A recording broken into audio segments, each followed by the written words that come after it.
stereoisomers. The main important character of the monosaccharide units is the stereoisomerism. What is stereoisomerism? So enantiomers are the stereoisomers that are mirror images of each other. So as we have discussed about D-glycerolide has two isomers. Those two isomers are mirror images of each other. There are D forms or D isomers and L isomers. Let's discuss this with the example of glycerolide.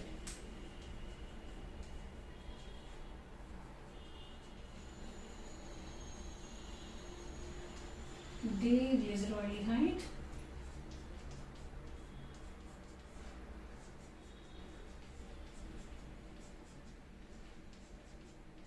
L-glycerolide.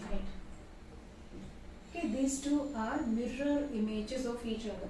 For example, if we draw the line here, if we impose this structure here, we can see the same structure.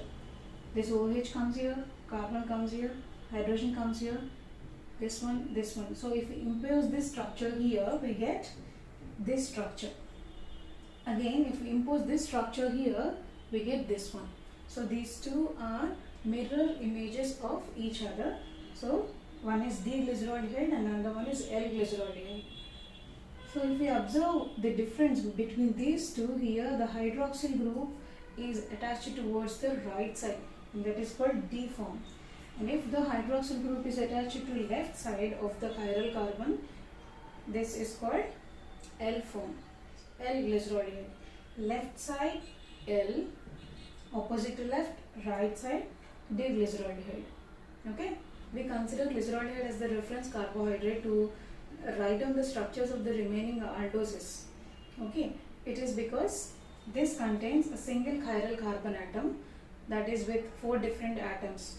All the remaining carbohydrates, all the remaining aldoses, they contain more than 3 carbon atoms. So we are taking this basic carbohydrate as the reference carbohydrate. So this is the structure of L-glucose. So if we observe these two structures, we can see these two are mirror images of each other. So OH is towards right side, left side.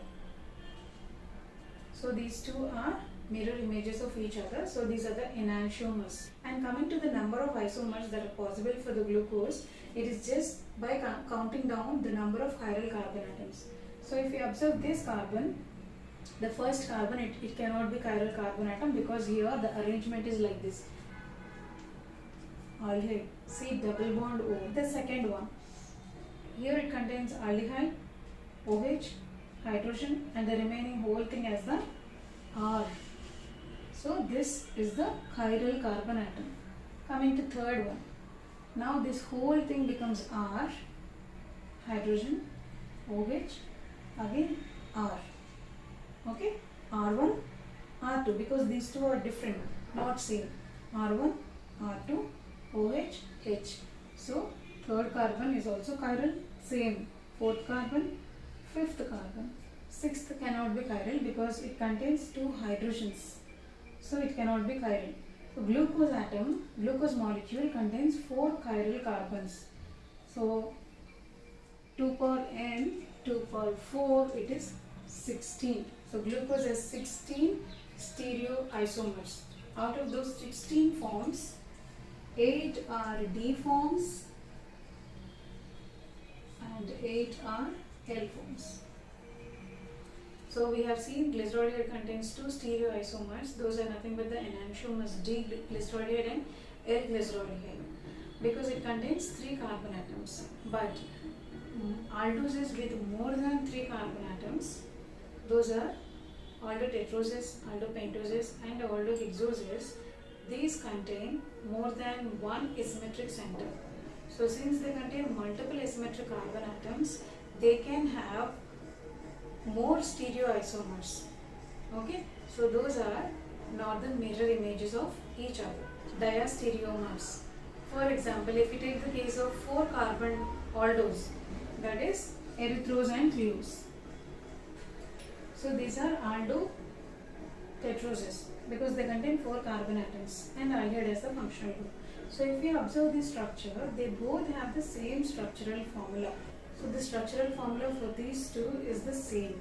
But if we observe the arrangement, are they mirror images? Let's find out. If we draw the line here, do they superimpose on one another? No. Here we can see the difference. At third carbon, here it has OH on the right side, but here it has H on the left side. So we cannot superimpose this form here. So these two are not mirror images. Then what? Because they have the same structural formula, they differ in their configuration, but they are not mirror images. So those isomers are called diastereomers or diastereoisomers. Okay, so you can observe even for the remaining aldoses, like these are the examples of aldo tetroses. If we take the case of aldo pentoses, example ribose, it has two isomers which are mirror images, D ribose and L ribose. Arabinose, D arabinose, L arabinose. Xylose, D form, L form. Lixose, D form, L form. Right? All of these will have the isomers. So for ribose, the D and L forms are enantiomers. Again here, these two are enantiomers. Means they both are mirror images of each other. D-xylose and L-xylose are mirror images of each other. So these two are enantiomers. Again, these two are enantiomers. But for D-ribose, the remaining forms will be diastereomers.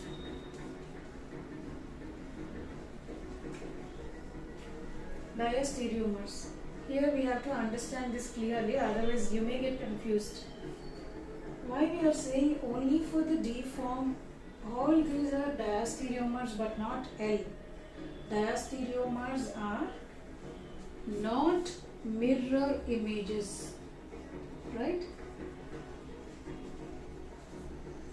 Enantiomers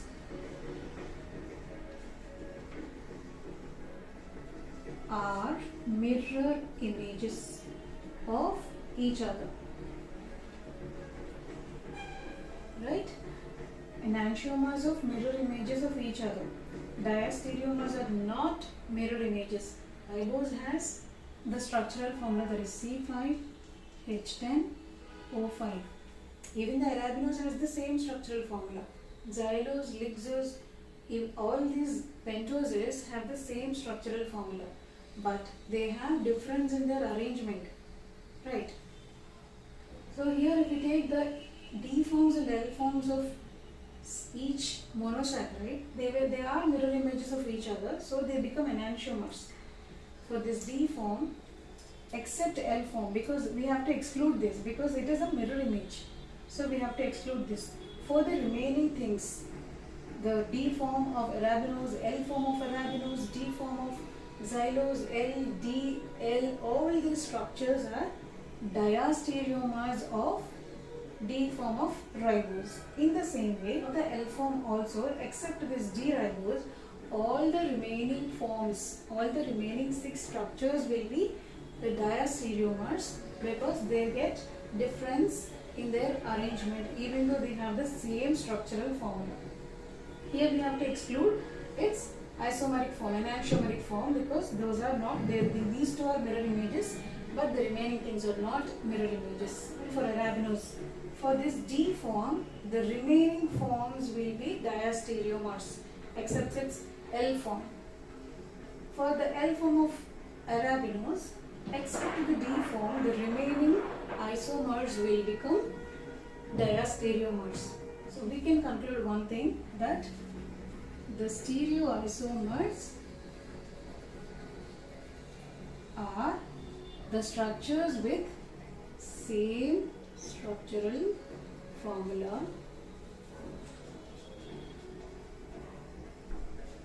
but differ in their configuration.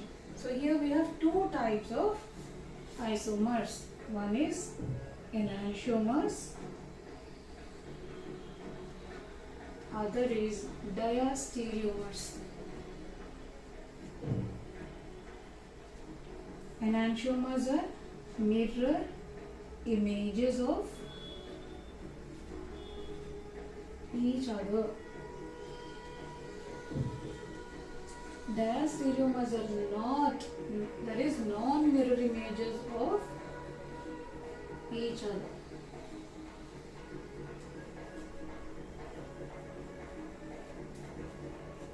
So we can simply define diastereomers as the stereoisomers which are not enantiomers, or the stereoisomers which are not mirror images of each other are diastereomers.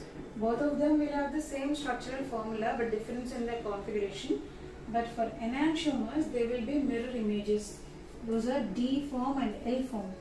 But for diastereomers, it is not about D and L forms. Except these forms, if the remaining compounds, if they have the same structural formula but difference in their configuration, that is their arrangement, those will become nothing but the diastereomers. For example, we have D-glucose, which has the structural formula that is C6H12O6. All the remaining aldohexoses also will have the same structural formula, right? So let's know about what are the remaining aldohexoses. Next, D-glucose. We should not write L-glucose here because those two are diastereomers. So those two are enantiomers. So we have to exclude the L form of this glucose. The next one, D-mannose. The last one I am writing here, D-tallose, L-tallose. Let's count down 1, 2, 3, 4, 5, 6, 7, 8, 9, 10, 11, 12, 13, 14. So 14 isomers. So while we have discussed about the stereoisomeric forms, we know that we can know the isomeric forms, number of isomers of a given compound by using this formula, right? So glucose contains 4 asymmetric centers. So it has 2 power n, 2 power 4. So it is 16. So out of these 16, 14 are the diastereomers of glucose. Okay. What about the remaining 2? 14 are diastereomers. The remaining 2 are enantiomers. Simply we can write on glucose here. Okay, those two enantiomers are D-glucose and L-glucose. So if we take the case of D-glucose, for D-glucose, all these 14 isomers are the diastereomers. Or even if we take L-glucose, for L-glucose, all these 14 become diastereomers and these two become enantiomers. Hope you all understood. Okay. Enantiomers, diastereomers, both are stereoisomers, that is they have the same structural formula and difference in their configuration. But enantiomers are mirror images, diastereomers are non-mirror images. So if an isomeric form is not enantiomer, it must be a diastereomer. Okay. If it is an enantiomer, it cannot be its diastereomeric isomer. Okay. Hope you all understood. So if you have any questions to clear, please mention them in the comment section. Thank you.